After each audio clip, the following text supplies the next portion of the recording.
This series is all about universes, multiverses, planets, worlds, continents and cities. We're delving not into specific games, but into the minute created for them.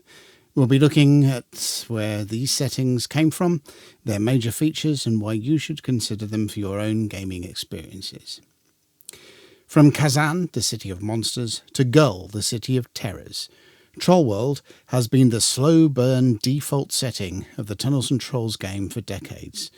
Created and developed primarily by Ken St. Andre and Jim Bear Peters, today we are going to take a trip into Grimtooth's nominal homeworld and have a bit of a nosy around.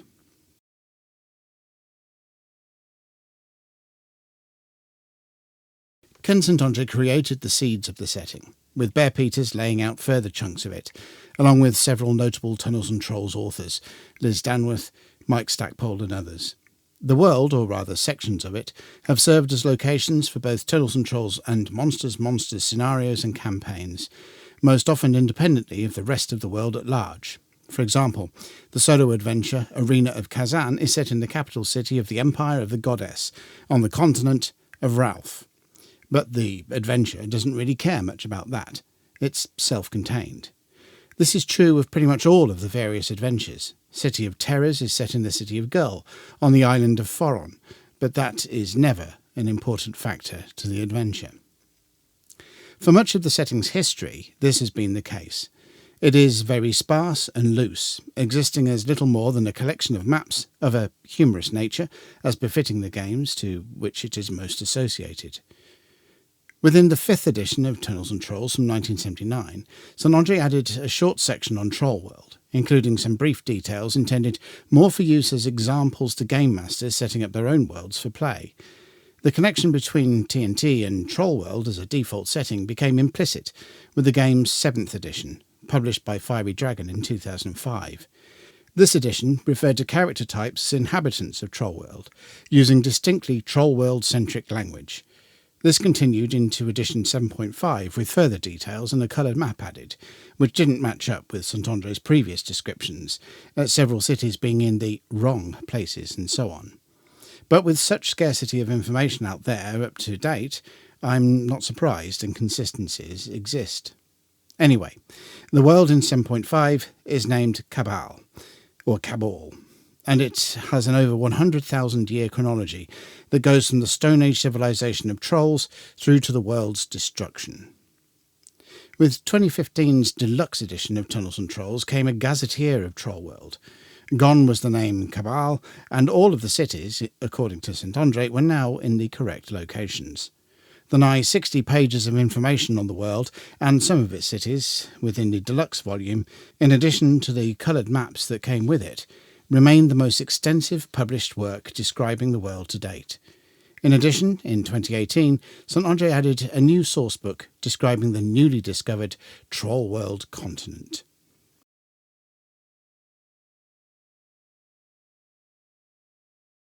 Information on Trollworld is sparse and deliberately so.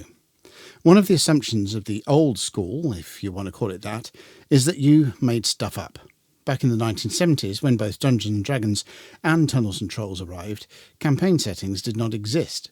The settings created by progenitors, such as Arneson's Blackmoor and Gygax's Greyhawk, were hinted at, but you couldn't walk into a game store and pick up a box set or a hardback book describing the nuances of this or that world in the same way that you can today.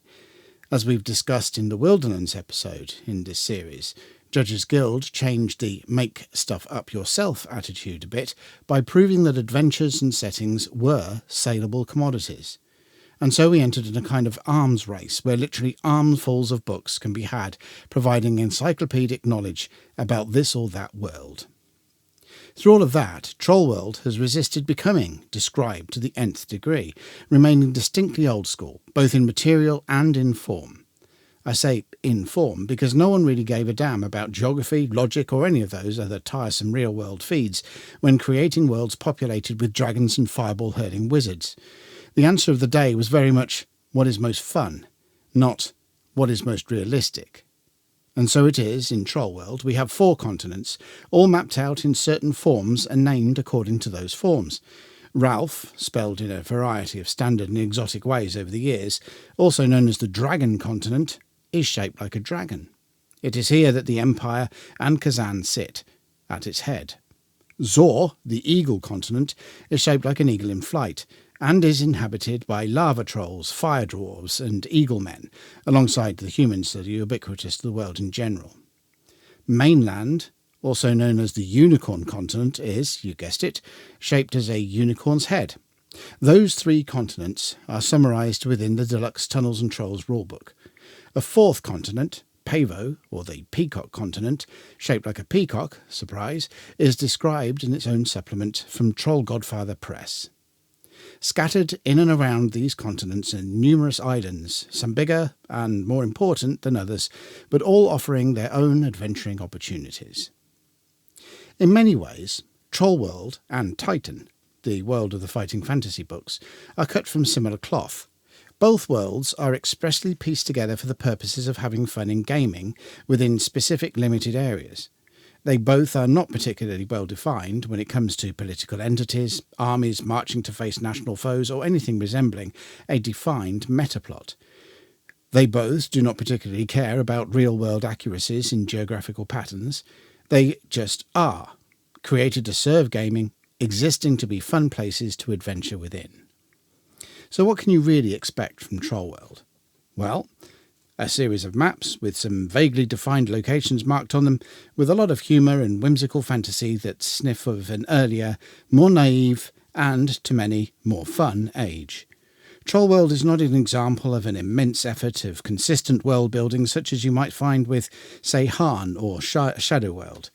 Instead, it is an example of tried and tested game methods of building a world. Sketch things out, fill in those details that you need, and those details only really matter when you want them. You could flesh out the various polities and run a game that considers a cross-continental international metaplot if you so choose, or leave the details vague and make stuff up on the cuff when the player characters visit, but don't forget to take notes of what you make up. Trollworld lends itself to both of these styles of play, and all points in between. Beyond that, Trollworld was specifically loosely designed to comprise as many different types of terrain and environment in order to encompass virtually any type of fantasy campaign. If you want Tarzan, there are jungles that resemble those of Africa. If you want a more traditional European-style knights in shining armour, there's a place for them.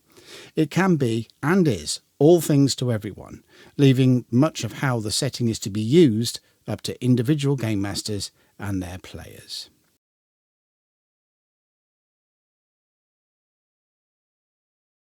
Trollworld is of general interest to players of Tunnels and Trolls solo game books, because most of them are set in it in some way, and it's generally fun to see where they are.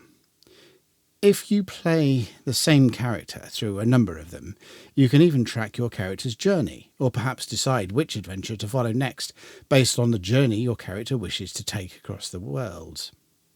From a game master perspective, if you are looking for an uncomplicated gaming world which is basically a map, and a short gazetteer into which you want to insert your own adventures with relatively little effort, then Trollworld could be for you too. If, and I feel like I say this a lot of certain worlds in this series, you are looking for a more detailed world, a setting on a plate as it were, then no, it is unlikely to be for you.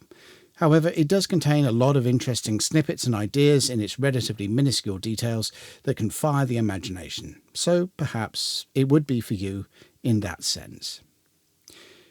This has been my overview, short as it is, of Trollworld, Ken St. Andre's and Friends campaign setting, primarily for the Tunnels and Trolls and related games. It's been a while since I released a video because of holidays and real life, including camping out in the middle of a recent storm Floris, so hopefully you can forgive that. August is always that kind of month for me, so see you soon and take care.